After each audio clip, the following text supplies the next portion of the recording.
नमस्कार बच्चों। आज के इस एपिसोड में हम कंटिन्यू करेंगे क्लास 11th ज्योग्राफी की रिवीजन सीरीज को। इस सीरीज में हम डिस्कस करेंगे chapter wise most important questions को। अब ये मोस्ट इंपॉर्टेंट क्वेश्चंस कौन से? वो क्वेश्चंस जिनके आपके एग्जाम में आने के सबसे ज्यादा चांसेस रहेंगे।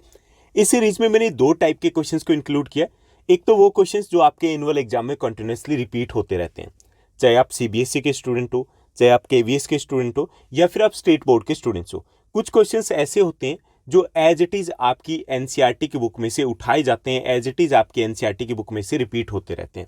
दूसरे मैंने वो क्वेश्चंस इंक्लूड किए जो चैप्टर की मेन थीम को कवर करते हैं, क्योंकि इन क्वेश्चंस के भी आपके एग्जाम में आने के ज़्यादा चांसेस रहते हैं। ये जो सीरीज है, ये चाहे आप टॉपर स्टूडेंट हो, चाहे आप एवरेज स्टूडेंट्स हो, दोनों टाइप के स्टूडेंट्स के लिए काफ़ी ज़्यादा हेल्पफुल रहने वाली है। क्योंकि जो एवरेज स्टूडेंट होता है तो वो एंड में जाकर के बुक को उठाता है और वहां पर जाकर के सबसे बड़ा क्वेश्चन ये होता है कि क्या पढ़ना है और क्या स्किप करना है। तो यहाँ क्लियर कट आपको एक आइडिया मिल जाएगा कि ये टॉपिक हमारे लिए इंपॉर्टेंट रहेंगे, इन टॉपिक के ऊपर हमें फोकस करना है। दूसरा, वो स्टूडेंट्स जो पूरे साल अच्छे से मेहनत करते हैं, जो टॉपर स्टूडेंट्स है, तो उनके लिए भी जब क्विक रिवीजन की बात आती है, एंड में जब हमें एक रिवीजन करना होता है, तो उस रिवीजन के लिए आपको एक आइडिया मिल जाएगा कि ये टॉपिक है वो सबसे ज़्यादा इंपॉर्टेंट रहने वाले हैं, तो इनको हमें अच्छे से प्रिपेयर करना है। आज के इस एपिसोड की बात करें तो यहाँ पे हम डिस्कस करेंगे 14th chapter, movements of ocean water, महासागरीय जल संचरण से रिलेटेड मोस्ट इंपॉर्टेंट क्वेश्चंस। तो चलिए शुरुआत करते हैं हम आज के इस एपिसोड की।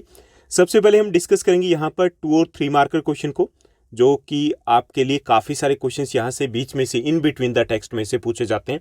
और उसके बाद हम डिस्कस करेंगे 5 मार्कर क्वेश्चन को। तो अगर हम 2 और 3 मार्कर क्वेश्चन की बात करें, शॉर्ट आंसर टाइप क्वेश्चन की बात करें, तो यहाँ पे हमारा पहला क्वेश्चन बनेगा इस चैप्टर में से, what are the 3 movements of the ocean water. जो महासागरीय जल होता है उसकी 3 गतियाँ कौन कौन सी होती है? तो इसमें 3 गतियाँ होती है। एक तो आपकी तरंगे होती है, दूसरा तरंगे यानी कि वेव्स होगी, दूसरा टाइड यानी कि ज्वार भाटा हो गया, और तीसरा महासागरीय धाराएं यानी कि ओशनिक करंट हो गए। ओके, इन्हीं तीनों गतियों की, मूवमेंट्स की बात इस पूरे चैप्टर में की गई है।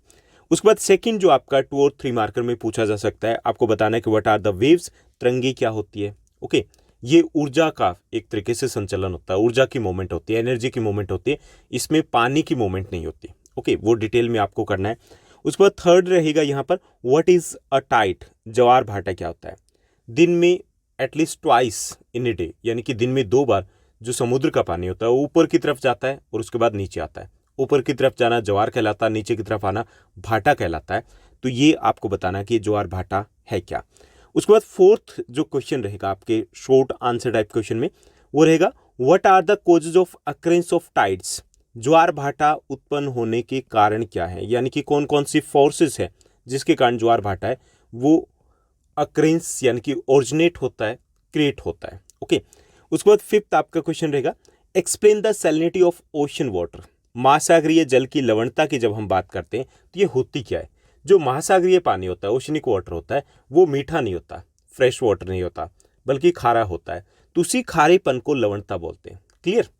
उसके बाद सिक्स्थ है, what are the ocean currents. महासागरीय जलधाराएं क्या होती है ये आपको बताना है।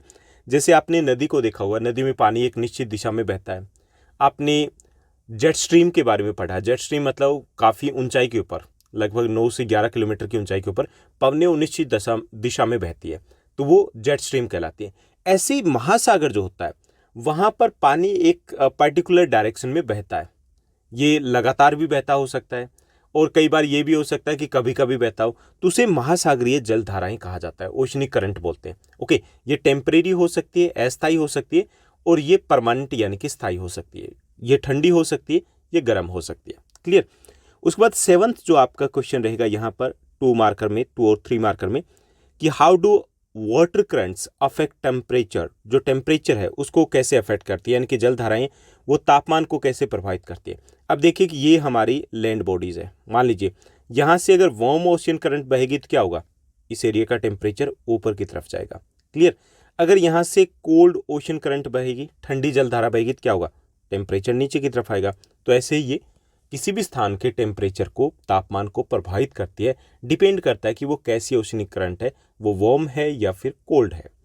उसके बाद 8th जो क्वेश्चन रहेगा यहाँ आपका शॉर्ट आंसर टाइप क्वेश्चन में, on the basis of temperature and period how many types of ocean currents are there. यानी कि हमें बताना है कि तापमान और नियमितता के आधार पर महासागरीय धाराएं कितने प्रकार की होती है। तापमान के आधार पर 2 प्रकार की हो सकती है, ठंडी और गर्म। अभी हमने बात की वार्म हो सकती है, कोल्ड हो सकती है। और नियमितता के आधार पे दो प्रकार की हो सकती है, टेम्परेरी अस्थायी हो सकती है और परमानेंट हो सकती है, स्थायी हो सकती है। ओके, जैसे आपने 9th क्लास में पढ़ा था या फिर आपने क्लाइमेट चैप्टर में पढ़ा है कि जो पेरू है उसके कोस्ट के पास एल नीनो एक ओशनिक करंट है वो आती है। वो क्या है, टेम्परेरी है, कि वो 3 to 5 ईयर्स के बाद वहाँ पर आती है, यानी कि वो रेगुलर नहीं है। क्लियर? तो ये रेगुलर हो सकती है, टेम्परेरी हो सकती है, ये कोल्ड हो सकती है, वार्म हो सकती है यानी कि ठंडी हो सकती है और गर्म हो सकती है। तो ये वो क्वेश्चन रहेंगे जो आपके शॉर्ट आंसर टाइप क्वेश्चंस में पूछे जा सकते हैं।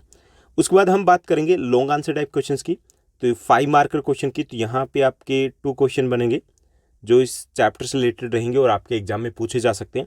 इसमें पहला जो आपका क्वेश्चन रहेगा, what are ocean currents, how are ocean currents originated, यानी कि समुद्री जो धाराएं होती है, जल धाराएं होती है, वो कैसे पैदा होती है, ये हमें बताना है। And right the effects of oceanic current, और जो ओशनिक करंट्स होती है उसके हमें इफेक्ट्स बताने। ये दूसरे वे से भी क्वेश्चन पूछा जा सकता है, what are the reasons for the origin of the ocean currents, describe the effects, यानी कि एक ही बात है कि जल धाराएं कैसे उत्पन्न होती है, इनके प्रभाव लिखिए, या फिर जल धाराओं की उत्पत्ति के कारण क्या है और इसके प्रभावों का वर्णन कीजिए। तो एक तो ये आपका बनेगा लॉन्ग आंसर टाइप क्वेश्चन में। सेकंड जो क्वेश्चन रहेगा इस चैप्टर में से, describe the effects of the advantage of tides, जो टाइड्स आती है, ज्वार भाटा जो आता है, उसके प्रभाव या लाभ बताने हमें, उससे क्या बेनिफिट मिलता है। जैसे हम टाइडल एनर्जी जनरेट कर सकते हैं उससे, उससे आसपास का एरिया है वो क्लीन रहता है, क्योंकि जैसे वो टाइड्स आती है तो वो कचरा वो अंदर की तरफ ले जाते हैं। इससे जो शिप होते हैं, लार्ज साइज के शिप होते हैं, तो वो जो पोर्ट एरिया होता है वहाँ तक पहुँचने में उनको हेल्प मिलती है। ओके, फिशरीज के लिए काफ़ी ज़्यादा इंपॉर्टेंट होता है, मछली पालन के लिए। तो इसके कई सारे एडवांटेज है वो हमें यहाँ पर बताने हैं। तो ये थे इस चैप्टर से रिलेटेड मोस्ट इंपॉर्टेंट क्वेश्चंस। उम्मीद करता हूँ कि ये सीरीज़ आपके लिए काफ़ी इंपॉर्टेंट रहेगी। अगर आपको ये वीडियो, ये सीरीज़ अच्छी लगी तो इस वीडियो को लाइक कीजिएगा, शेयर कीजिएगा। आज के लिए बस इतना ही। Thank you, bye bye, have a nice day.